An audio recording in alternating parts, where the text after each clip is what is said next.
This week on the BackTable podcast. This is a big emphasis for SIR right now, really improving the financial literacy of our members. Because we know we have a good product, right? We know we bring value to the hospital and to our patients. And being able to translate that into some type of financial argument is going to be huge for our specialty. So it's good to see the society embracing this. It's good to see our specialty really paying more attention to it. January of 2026, SIR is throwing their very first Business of IR meeting.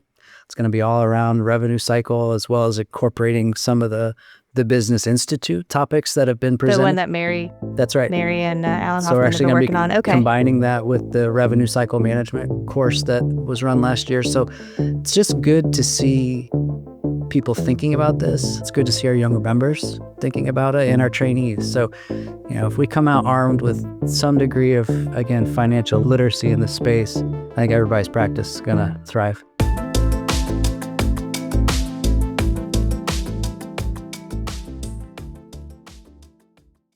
I'm your host, Dr. Baheti. I'm a private practice interventional radiologist in Tacoma, Washington. I have the pleasure today of having on as our guest Dr. Matt Hawkins. He's an interventional radiologist in Atlanta, right? That's correct. Yep, Atlanta. Awesome, yeah. And he's kind of like the go-to guy for all things business in IR, I feel like. You are the economics guy. Can you give me a little bit more information about what your current professional title is within SIR? Yeah, in SIR right now, I'm your health policy and economics counselor to the board. Right on. And so all things CMS, reimbursement, legislative affairs, regulatory affairs, that's what I'm in charge of supposedly carrying out. Supposedly.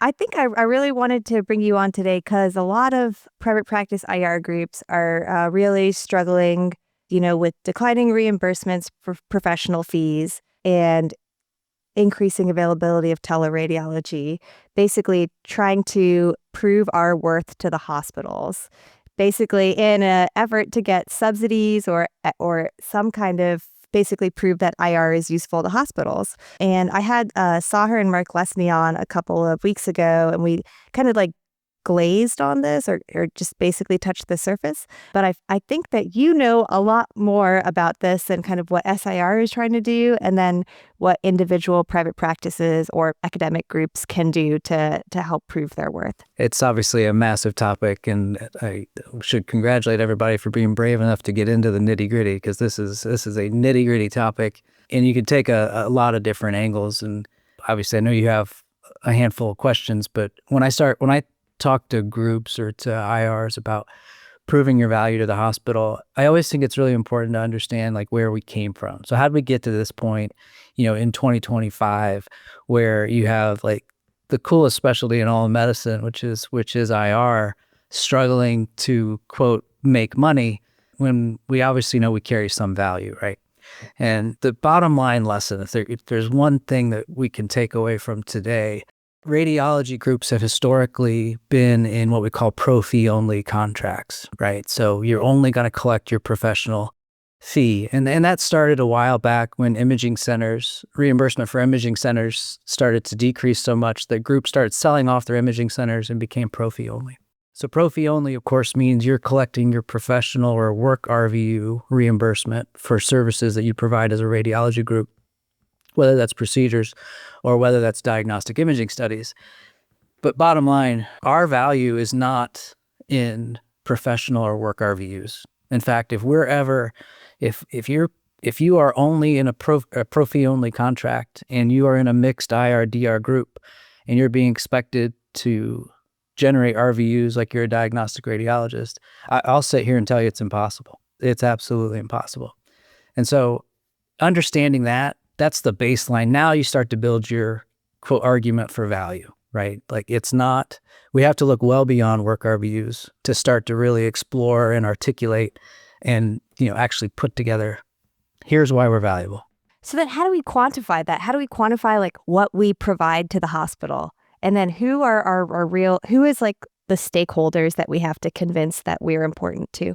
Yeah. And, in the hospital, always really important to remember that the way you get paid very differently depending on what we call site of service, right? So the hospital inpatient is one side of service. The hospital outpatient setting is a separate side of service. And then, of course, if you have an office, and you can have all settings, right? You can have an office, you can have a hospital practice.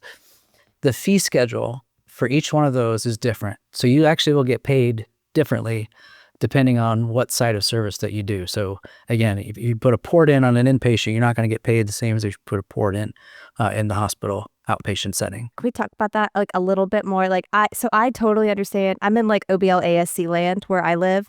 So I know about all of that stuff. Can you explain to me a little bit about the different reimbursement for hospital inpatient versus hospital outpatient? Yeah, so for the hospital outpatient, the reimbursement schedule, it's called the HOPS, or the Hospital Outpatient Prospective Payment System.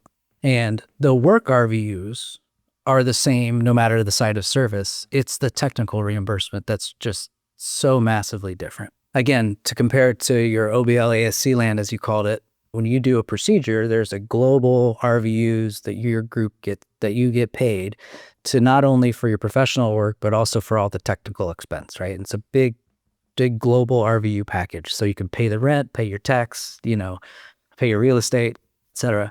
Now on the hospital outpatient side, the work RVUs are the same, but the technical reimbursement comes from something called ambulatory payment classifications, or APCs.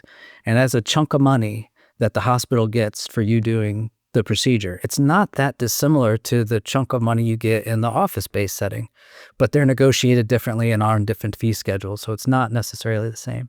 And then, so the other thing that I kind of understand too is like it's two separate lobbies, right? So like AMA hospital lobby controls like HOPS, and then the physician fee schedule is this one, like it has to be, it's under budget neutrality and it can't go up. And so we're always fighting with primary care doctors about who gets a chunk of that pie. But the hospital side, HOPS like doesn't have that, right? That's correct. There's way fewer limitations than, again, the HOPS is the hospital outpatient fee schedule, and then the Medicare physician fee schedule is what determines our work RVUs, and then your technical reimbursement in the office-based setting. So they are totally different fee schedules, different staff at CMS, different people who care. Obviously, when you talk about lobbies and political action committees, the AHA, the American Hospital Association, cares very deeply about the HOPS, maybe less so, about the Medicare physician fee schedule. So, and then to tie up the other part of your question about inpatients, that's where hospitals get paid by something called DRGs, or diagnosis-related groups. Patient gets admitted with a diagnosis like pulmonary embolism. The hospital is going to get a chunk of money for that inpatient stay. If you spend less than the money you got, you made money. If you spend more than the money you got, you lose money. So you're starting to see where you can articulate the value to hospitals. Number one, if you get patients out of the hospital faster, your hospital is more likely to make money on the DRGs, right? You can get a procedure done the same day, even for simpler procedures like lines and biopsies, and you get them out the door, save your hospital money. And then the other thing I tell groups is you have to know what your technical revenue is you're generating for the hospital on the hospital outpatient side. I mean, typically technical reimbursement is around 3 to 4-fold of what your professional reimbursement is. So you're going to see a number this big on the balance sheet for your professional RVUs, but the hospital is bringing in a big chunk of money. And some of the things we do in IR reimburse extraordinarily well, just not as well necessarily on the professional side. They reimburse extraordinarily well on the technical side. So, okay, I have so many questions. So like, you should probably be able to figure out what a hospital is making, like what the technical fee is, just based on looking up fee schedules online or the Medicare fee schedule online and extrapolating it, right? That's easy enough. And then on the inpatient side, can a patient just have one DRG that they are under, or like if they develop multiple problems while they're an inpatient, do they get additive DRGs? Yeah, typically it's the most complex DRG. Then there's modifiers, right? So in fact, PE is a great example. If you come in with a PE and you have to go for a procedure, whether it's thrombectomy, surgical, percutaneous, whatever, right there, that is a modifier. You're going to get paid more, right? Because that's a bad PE. That's not a run-of-the-mill PE. So it's usually through modifiers. And DRGs are tough because cost allocation in hospitals is really, really difficult. So if you're trying to articulate your value proposition to hospitals, if you say, yeah, we're saving you money, and then they'd be like, how much? It's really hard to calculate. And so that's where You're talking about getting patients out, turning patients, getting them out of the hospital. You can get into some clinical outcomes too. We do a pretty dang good job with central venous access. And, if patients that come back in within 30 days with the infected devices, the hospital could take a hit on that. So there are some clinical ways you can articulate your value to the hospital. But hospital outpatient, look at your fee schedules. That'll get you in the ballpark. But then you also need to have some concept of what type of contracts you have negotiated with your payers, right? Because a lot of private payers, you'll be 120%, 150% of Medicare.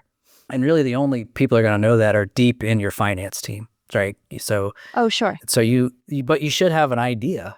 Well, yes. Yeah, no, on my ASC side, I know what percentage of Medicare I am for all of my contracts. So I guess it just depends how big you are. But a hospital is going to have different contracts than you do, so they're probably going to have more negotiating power with a lot of the private insurers, right? They should. So when you talk about negotiating with contracts, I have a lot of people ask me why they can't negotiate to get paid more for, I don't know, Y90. Pick a procedure.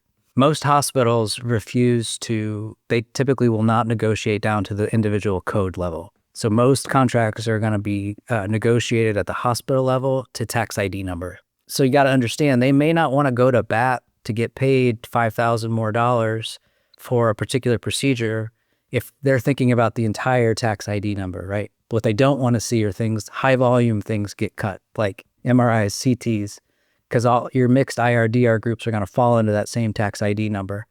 Again, still good to know these things, have these conversations with your CFOs and their teams, but realize there are some limitations when you're dealing with hospitals with these huge contracts with these payers, that if there's anything favorable in it, they don't really always want to go to bat for maybe a small incremental increase in a small volume product. Yeah, pick your battles, right? Exactly, yeah, precisely. Totally, one of those.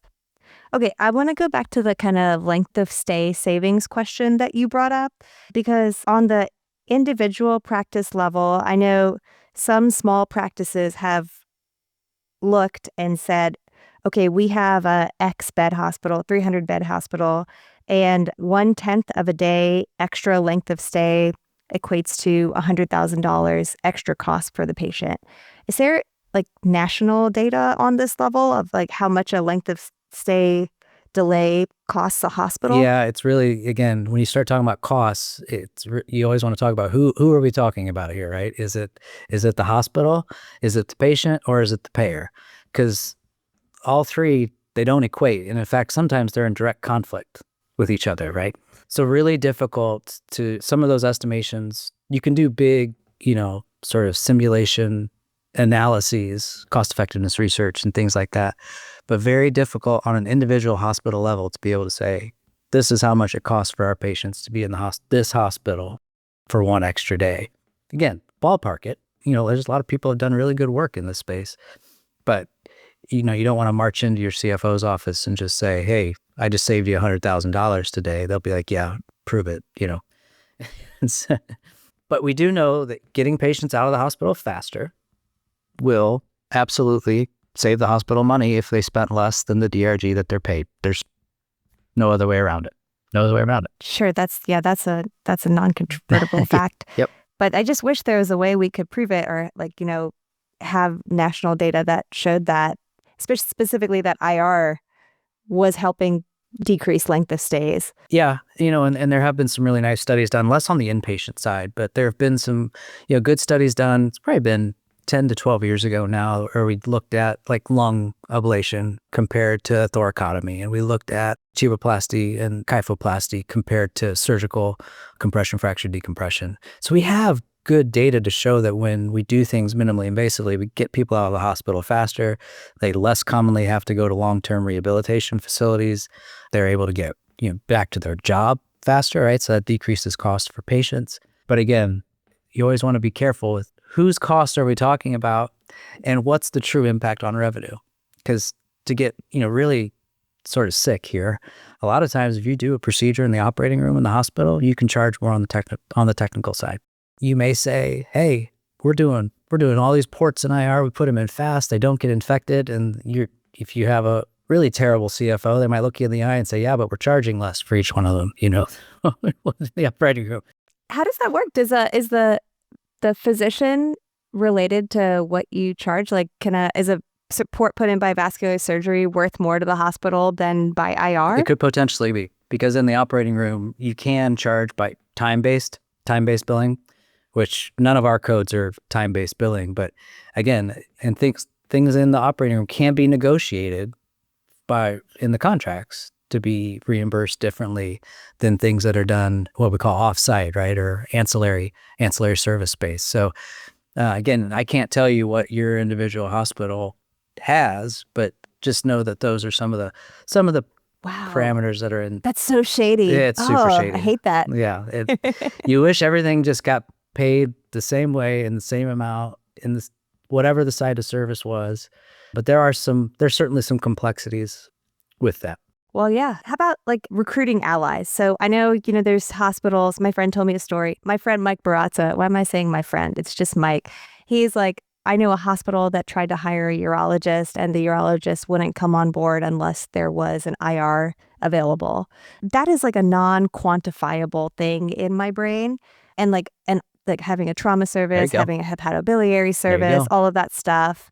But how do you make that as an economic argument potentially? Yeah. When you're talking to a hospital, you can make an economic argument. And where I usually tell people to start, and this is in their hospitals as well as when we're up on the Hill talking to legislators, is trauma, transplant, and cancer. Trauma, transplant, and cancer. You start with those three. Everybody knows trauma. Okay. Everybody thinks organ transplant's super cool, huge, big money maker for hospitals, right? And everybody understands cancer. And you can't do any of those without IR. Impossible.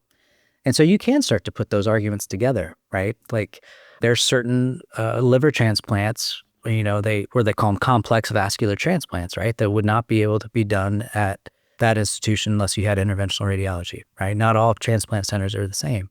You just take the number that were considered complex vascular transplants and throw that on a spreadsheet because the number would have been 0 without IR. So we're doing some work right now in the SIR space, really looking at our total, how many cancer patients are we involved in, and like with primary therapy. So not just, certainly we're doing biopsies and ports and all the supportive work, but where are we going with primary therapy? And we know that we're seeing more patients every year and doing more procedures every year with, particularly in the HCC space, we're seeing less and less involvement of radiation oncologists. So we've pulled all that data, we're putting it together. We want to have a resource out for our members to be able to use to start to quantify our involvement in the cancer space. And then trauma, every trauma hospital is going to get they're going to get money from some entity, whether it's the state or the county. And also trauma just makes a lot of money.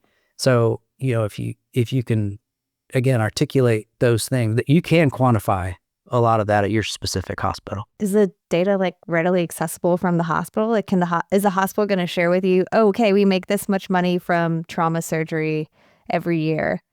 Or is that stuff usually kind of under wraps? No, it really depends on the culture of your institution. I do. But again, I think I work at a place that's pretty transparent with their data, but this is as IRs, especially if you're in a hospital, you just really want to cultivate relationships with your finance teams because you don't have to know revenue cycle and all the finances inside and out. That's, we're still interventional radiologists, so that's what we should be best at.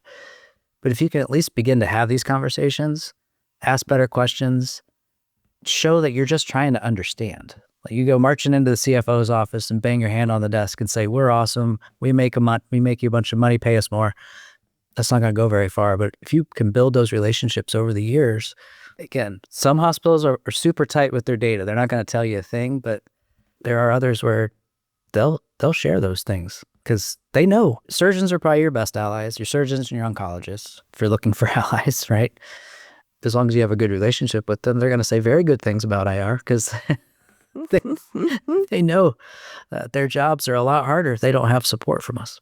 So I'm imagining you get approached a lot by groups like IRDR groups who are thinking about asking for subsidies from their hospitals. Walk me through what you tell those folks and how to approach that situation. Subsidies, they've been in vogue a little bit, maybe falling a little bit out of favor right now. But I think this is where you have to really understand your pro fee and your technical reimbursement of your practice. Okay. Again, your IRs are going to be producing 4 times as much for the hospital as they are for their groups on the work RVU side. And so helping understand that is important. When you ask for subsidies or for them to fund an FTE, you got to, what is it for? Most common thing I see groups get subsidies for, the argument is centered around trauma and stroke call. If you only have 2 IRs, it's obviously very difficult to be Q2, your whole life. But you don't just build around coverage. That's when you actually then start to look at what your hospital outpatient practice is. If you're doing dialysis, if you're doing UFEs, if you're doing NEIO, a lot of the same stuff that you're doing, like the ASC and the hospital outpatient setting actually get reimbursed very similar. I thought it was like 40% of the fee schedule, the ASC technical fee is. Totally. No, I'm wrong? They're also done in ambulatory payment classifications. So the setup, the framework is the same. There may be some procedures that are reimbursed like 40% less than the ASC as compared to the hospital outpatient setting, but there's also the inverse that would be true as well. So none of the cases I do, darn it. I'm just kidding. Right. Yeah. Okay, so you basically want to know, first of all, you want to know how much are you generating for the hospital on the technical fee side. And then is there like a percentage you ask for off of that? Or like where do you start negotiations? Yeah, probably depends on what you want. Are you looking for subsidizing more salary, or are you looking to subsidize for more people? And really just whatever works best for your group that's what you go after, and they might not always fund an entire FTE. Maybe they fund $500,000 to the group to pay for more people, but you got to decide what's most important to you. We don't see a lot of negotiation in the IR space necessarily for dollars per RVU, not as frequently as we see it in some of the other specialties. But again, you're either looking to get more people or more salary. Put the argument together. Look at your volumes. Again, hospital outpatient practices generate a lot of revenue for the hospital. You just got to know what that number is. If you're in a mixed IRDR group, it's no fault of theirs, but diagnostic radiologists are very successful in the pro fee only space. Like you can generate a lot of work RVUs. The example I love to use, a non-contrast head CT is 0.85 RVUs. A PICC line on Friday, end of the day, in a 350-pound obese patient, you consent, then they're occluded on the left, you go over to the right, that's 1.7 RVUs, right? So how many non-contrast head CTs can you read in the amount of time it takes to put a PICC line?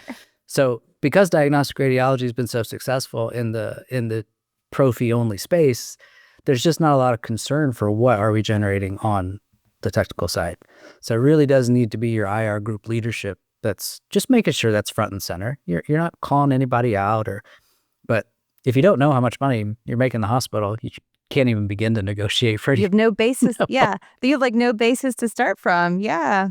Okay. And then you brought up a really good point. It has to be IR driven from within the group, right? Your neuroradiology diagnostic president, does not care if you guys get a subsidy or not, or if you are able to recruit people. They just care that we keep the hospitals happy so that they don't drop the diagnostic contract. Yeah, that is certainly when you look at contracts and in the setting of, exclusive privileges for hospitals, the value that we bring is keep the hospital happy, right? You're keeping your hospitalists happy, your emergency room physicians happy, your surgeons happy, and you're more likely to get your contracts, renewed. It's becoming more front and center as more and more diagnostic radiology turns to remote work, right? The value IRs bring to these groups is stable relationships with the hospital. If your president of the group is a neuroradiologist, they're going to be very happy if the hospital is willing to subsidize 1 or 2 FTEs for IR. They're not going to be disappointed with that at all. And again, it pulls the emphasis off of work RVUs. Work RVUs are really helpful for trends. This is kind of how I describe it. If you're looking at individual physicians or groups, I think year over year, seeing what's happening with RVUs is really helpful, right? You can see, if you see somebody really falling off, you can start to catch patterns. But a moment in time snapshot of you made this many RVUs, it's really just not helpful. RVUs, the way they get paid is they're paid by that conversion factor, which is set by legislation. So we don't have control over that. And so really drawing the attention away from work RVUs, I think is just what's critical for IRs in this current IRDR mixed group milieu that we function in. Bring about emphasis. There's so much obsession with work RVUs. They're just not helpful. Let's shift our focus a little bit here and talk about independent IR practices that provide coverage to a hospital without any diagnostic requirements. Yep, sure. Right? Mm-hmm. How is that situation different in proving your worth? Yeah. So again, it might honestly be even a little bit easier. If you are an exclusive IR group providing services to a hospital, you are no longer going to you could potentially make it a little bit easier to not get distracted by the work RVU comparison to diagnostic radiology, right? So now you're going to be more easily compared to your surgical peers, which we probably should be anyways. And certainly there are a lot of surgeons out there that don't generate a ton of work RVUs. You don't hire a neurosurgeon if you're a hospital for the work RVUs, right? You're hiring them to do complex surgeries and, quote, make a lot of revenue for the hospital. Same thing like a transplant surgeon. Transplant surgeons, some are super busy, but they're not operating all the time. But when they do bring new patients into the system, we'll talk about that more in just a second, that's what the hospital wants. So if you're an IR group and you practice clinically the way that you and I have been trained to do, or you run a clinical practice where you see patients in clinic, you see them in follow-up, you're ordering imaging, and you can show that you're bringing new patients into the system, that's what the hospital wants. That's what the hospital wants. It's less about the volume of procedures, or that they want new patients into the system, because that is how they truly find new revenue, right? It's great that we can support a transplant surgeon by putting a biliary drain in. That's great, right? But the only reason that patient is in the system is because we had a transplant surgeon. So if you can show that you are the reason that new patients are coming into the system, again, that's going to resonate. It's going to resonate with your C-suite. That's like different than kind of like the DR mentality where you're like hidden.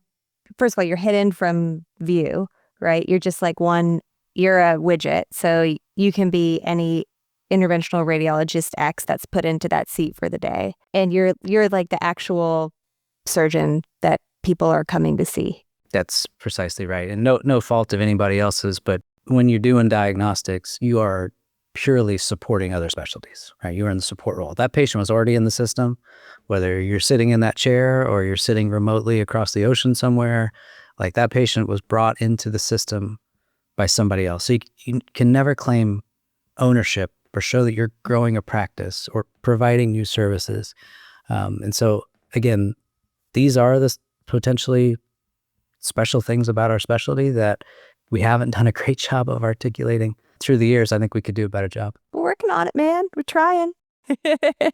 I know we are. Anything else on the docket that like SIR is trying to do to help this conversation move forward? Yeah, I think, probably two other places that we could probably talk about, Allie, when we start looking at ways for groups to really recover some revenue, because you hit on it. I mean, reimbursement cuts are real. I mean, they're even happening on the technical side. It's not like we're swimming in money, the technical side. But, one thing that we've pushed really hard from an econ standpoint, and it's big from the whole SIR, is evaluation and management. And, actually making sure we're documenting and billing for that work that we're doing. Because we all do it every day. We round on abscess drains, we round on chest tubes, certainly complex if we're doing thrombolysis, thrombectomies, we're doing TIPS, and you're rounding on those patients. If you're not billing for E&M, you're working for free. And the money is real. So to put it in perspective, most IR groups, about 3 to 6% of their total book of business based on what they've reported, codes they've reported, is E&M work. We all know we're doing way more than 3 to 6% of our work is E&M work. The number the goal for our group, and what I tell groups, I'd love all IR groups to aim for 15 to 20% of their work coming from E&M. That puts us on par with vascular surgeons. And I think it's a goal that is attainable. But the other thing about E&Ms that are great is they pay. They pay. I've never had to do a peer-to-peer with an insurance company for a level 4 inpatient consult. Never. If you do the consult and you document, E&Ms pay, and they pay quickly and they pay reliably. Now, they're not huge money, right? They're not huge money. But again, I'll talk about that 1.7 RVU PIC line and tell you that a level 3 follow-up visit on an inpatient pays 2.4 RVUs. So if you go see a chest tube and you put some TPA, let it dwell in the pleura, open that drain back up in an hour, that's a lot less work than putting a PIC line in that obese patient that we talked about and pays, substantially more. So I think that's one area. It's E&M coding's huge push from SIR right now. I think I know kind of like one of the barriers to that is just that our billing groups generate bills off the PAC system, right? And PowerScribe or whatever you use. And then when we do our E&M, it's all in the chart in Epic or whatever the EMR is. And there's just like this disconnect between getting that information over to the billers so that they can send it off. Yeah, there are more and more vendors that are coming up with software to make this much easier. And I should go back and say one of the things that really changed E&M coding for us, back in 2021, we went away from having to doc all these different parts of the physical exam and the social history and the family history. We don't do that anymore. You can bill based on what's called MDM or medical decision making. Okay. And so the nice thing about medical decision making is even if you do something very quickly, but it's complex, you can still bill a higher level than what we could have pre-2021. So the example I like to use, it does not take us very long when we get consulted for a nephrostomy tube to look at an ultrasound that shows hydronephrosis, to see that the patient's has leukocytosis and tachycardia, and they need a nephrostomy tube because they're going to go into urosepsis. That takes us 15 seconds, but that's a level 4, possibly a level 5 inpatient consult. Okay. Wow. And so, but you got to document it. And if you don't document it, it's, obviously it's lost money.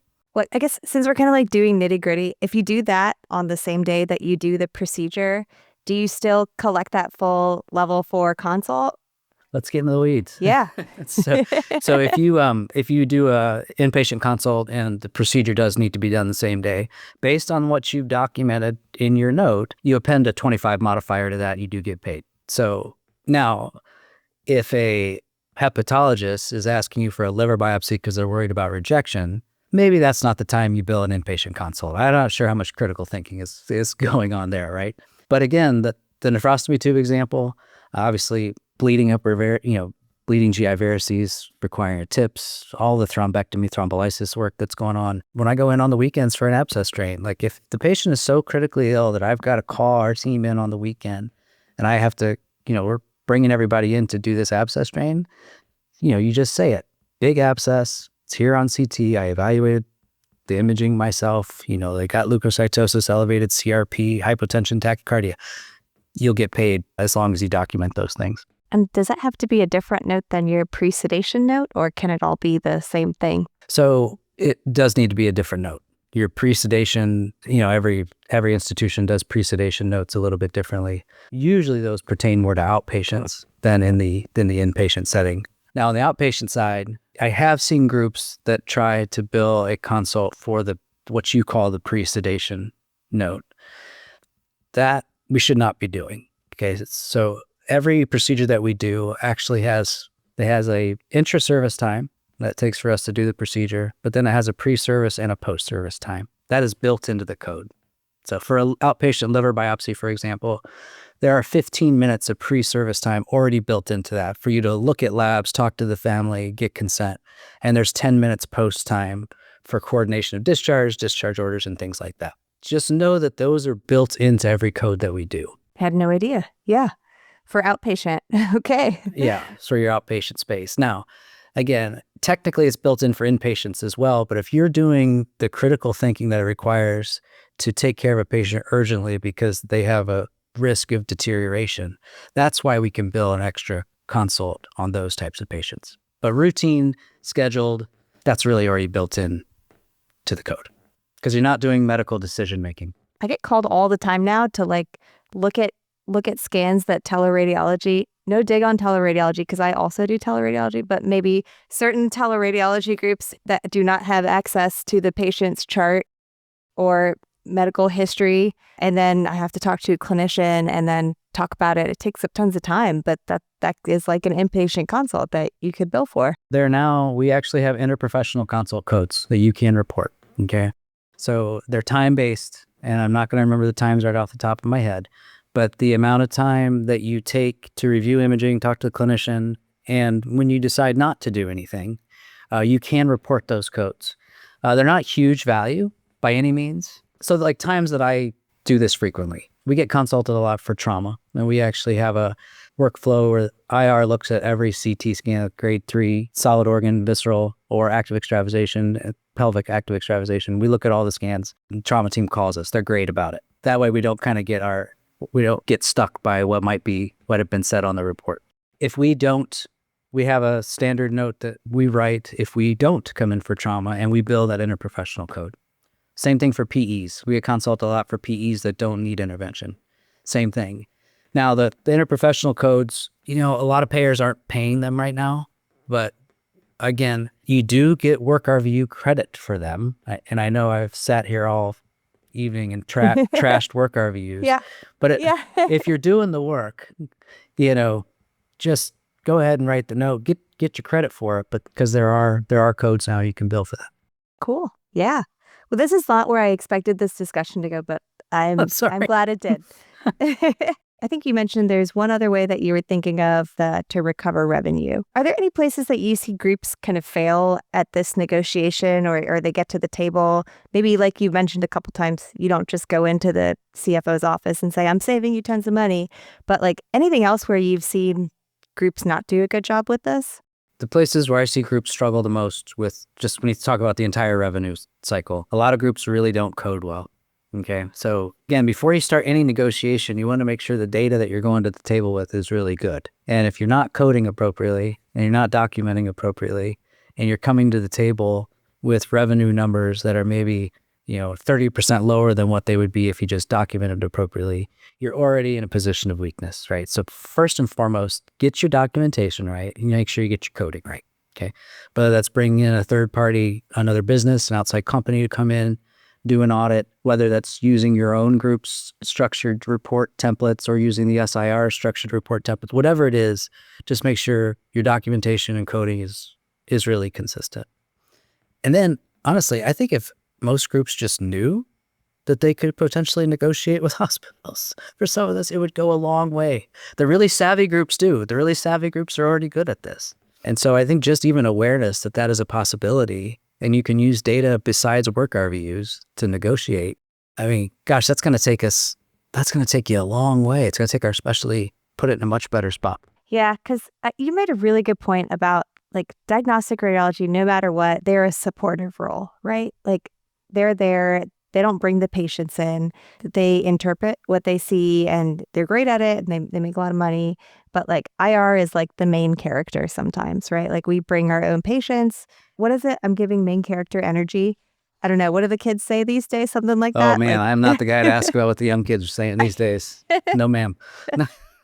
But something like that, where like, we, like you said, we need to really kind of embrace more of a surgical mentality and own our this all comes down to all the same things we always talk about, right? Like being a clinical service, owning your patients, proving your worth in a non-RVU setting. Any last words of advice for folks that have been intrigued by all the modifiers you've discussed and want to learn more? Again, congratulations to anybody who made it through this. I apologize for going into the weeds so much, but the details. I love the weeds. The details matter. The details matter. This is a big emphasis for SIR right now, really improving the financial literacy of our members, because we know we have a good product, right? We know we bring value to the hospital, to our patients, and being able to translate that into some type of financial argument is going to be huge for our specialty. So it's good to see the society embracing this. It's good to see our specialty really paying more attention to it. January of 2026, SIR is throwing their very first business of IR meeting.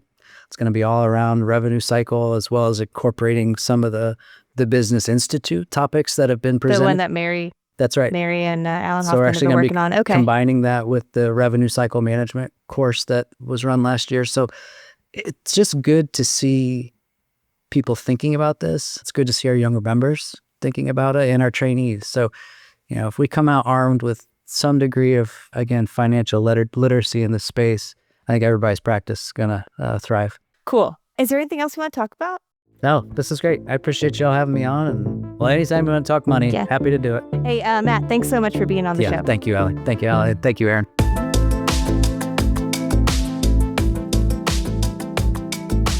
Thank you guys so much for tuning in. If you haven't already, please be sure to subscribe, follow, and rate the show. Let us know how we're doing and what we can do to improve it. We work really hard at making this a valuable resource for you, and we want to continue to do that. So give us your feedback. Lastly, tell a colleague about the show. We think they'll like it. If you have any questions or comments, direct message us at _BackTable on Instagram, LinkedIn, X, TikTok, and Blue Sky. BackTable is hosted and produced by myself, Chris Beck, and co-hosts Ali Baheti, Michael Barraza, Sabine Dond, and Aaron Fritz. Our production team is led by Kieran Gannon, Aaron Bowles, Gabe DeGrazio, and Josh Spencer. Design and digital marketing led by Brian Schmitz. Social media and PR by Ann Dang, Manisha Naganathanahali, and Manbir Singh Sandhu. Administrative support provided by Judy Dela Cruz. Thanks again and see you next time.